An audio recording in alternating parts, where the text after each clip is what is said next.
Hey, Angus here, Metabolic Health Coach, and today I'm going to run through my traffic light system. This system is mind-blowing. I will be making a course, writing an ebook on this, but I just want to give you a really simple overview of what it is and how you can implement it to make huge changes. In fact, tiny changes that have huge results. So if you like the sound of that, let's get into it. So what you need is one of these color changing pens. We've got red, we got green, we got blue. That's going to be our traffic lights. So green for go, red for stop, blue is going to replace yellow, we got black for notes. Then you need a pad like this. This one just happens to come like this. It's absolutely perfect. So we've got days of the week going here, and we've got some rows going across here. So row number one, we're going to use for sleep. So you can either do previous week, current week, or next week. So let's just kind of do a week. It doesn't matter at the beginning. So we're going to run through your sleep. So you put a green when you've had a good night's sleep, you put red when you've had a terrible night's sleep, and you put a blue when it's kind of medium night's sleep. If you got up a couple times for a pee, that would be a blue. If you slept all the way through, woke up feeling $1 million, that would be a green. And if your sleep is just horrific, that would be a red. And suddenly we're going to build up a pattern. Our next column down is we're going to have a look at our exercise. So with our exercise, we're going to split our exercise into high intensity, medium intensity, and green would be like recovery work, zone 2, a walk, that sort of thing. This can also be movement and activity. So we're not really looking at your step count, we're looking at what you're physically doing as part of movement. So if you specifically went out for a walk for recovery, that would be green. If you did like a really mental hard spin class, that would be a red. And we can also classify red as how long did it take you to recover from that? Were you sore for days? That was probably a red. Were you really gassed out of breath, given 100%? That was a red. And you've got different ranges of there, and there'll be some crossover there. So you could kind of say you did a red blue. But let's not get too pedantic over it just now. So you log those down across that row. Next time, we're going to have a look at our nutrition. We're just going to split nutrition down into good, middle ground, and red, bad. So a nutrition will also include alcohol. So alcohol would be a red. A donut would be a red. Green is lean proteins, vegetables, good fats. Again, without getting too granular into this, this is sort of, so if you ate a liter of olive oil, although that's a green food, a liter of it's just calorically too much. So we gotta kind of judge. So you're putting in greens and reds. So that's going to be in our nutrition line. Did you on Monday, did you eat green? Cool. That doesn't mean just green vegetables. It means green foods like lean proteins, blah, blah, blah. I did that. Were you within your calorie budget if you're calorie counting, etc.? At the moment for this, I don't think calorie counting is absolutely necessary. If you eat all green, your satiety will self-regulate yourself. That's going to be important later on. So we're putting numbers in here. So a blue can be a kind of red food, but you just having it once. So let's say every day's green, but on a Wednesday morning, you went out for coffee with a friend and had a cinnamon bun. Although that's a red food, that would be green.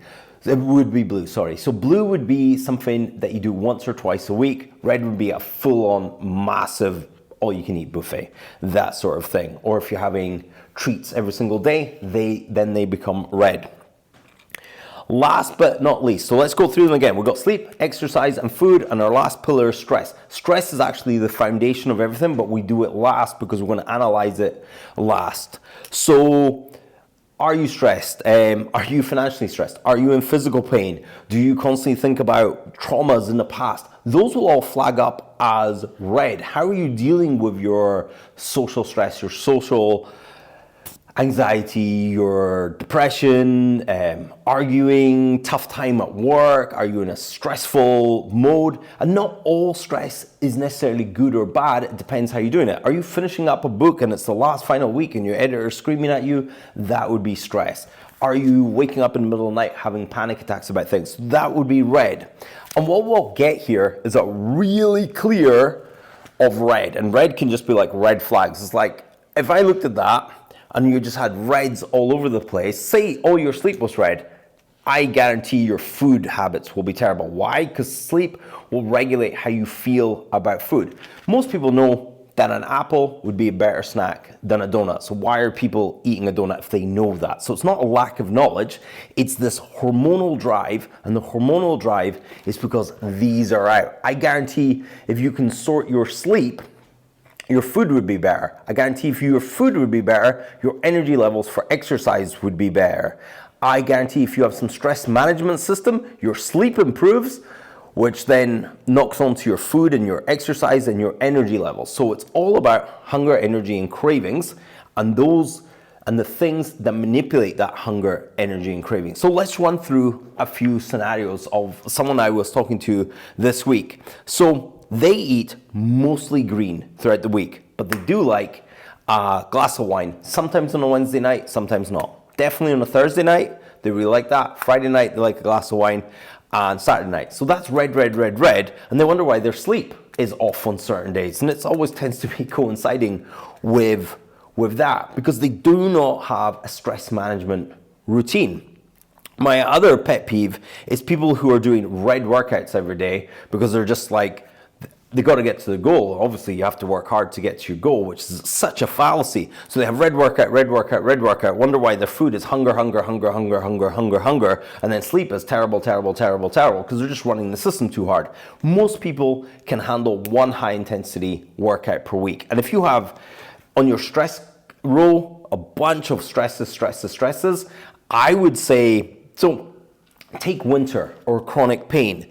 If your stress is all red going across here, I would remove your reds from your workouts altogether. Say, do not do that. Let's really focus on zone 2. You can build up a good foundation of fitness, you can burn a ton of calories, you can get your body fat adapted, and you can get your body into this relaxing state. So most people will have like an activity tracker like Aura, which will tell them their breaths. So a lot of people have their breath around about 15 breaths per minute on their activity tracker. When you're doing zone 2, you're breathing in that pattern. So that's why zone 2 can feel so good, because suddenly your physiology is matching your exercise state, which is so important.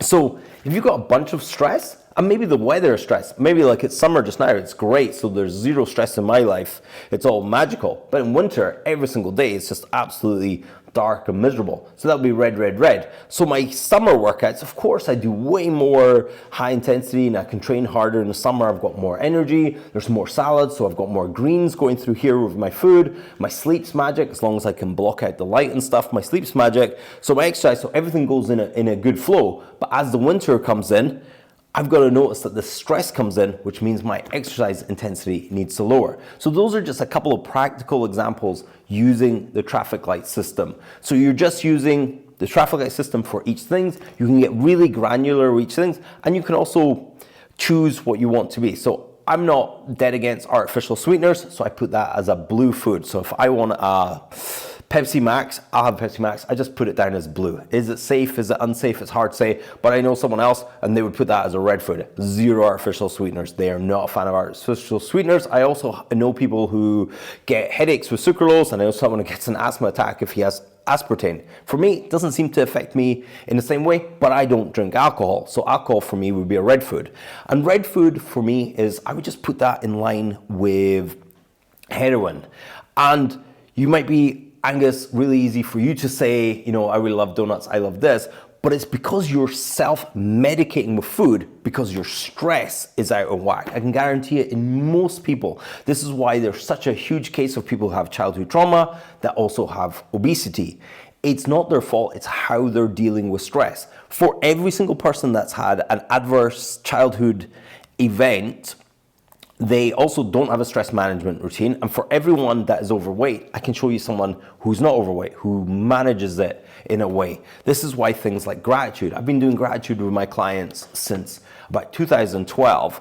And until I kind of came up with this traffic light system, I really didn't know how it worked. There's good data on gratitude working. It's because you lower your stress, you change your viewpoint from all these bad things happen to me, as, oh my God, how amazing it is that I can record this video on my phone and send it out to tens of thousands of people could potentially watch this. That's amazing, rather than going, oh, my life's pants, everything's pants, everything's pants. So I often say to my clients, sometimes they'll come in, they'll be in a bad mood, and I'll be like, you're in a Western country, you won the lottery.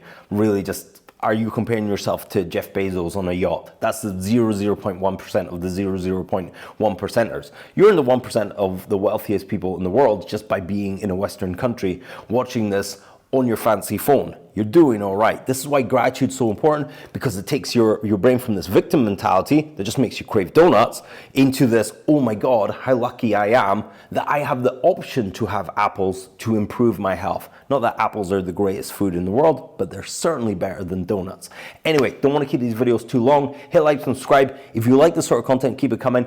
Drop a comment in the comment box and check out the description box, because I'll put all kinds of freebies and goodies in there. If you want me to break this down further, let me know, because this is huge.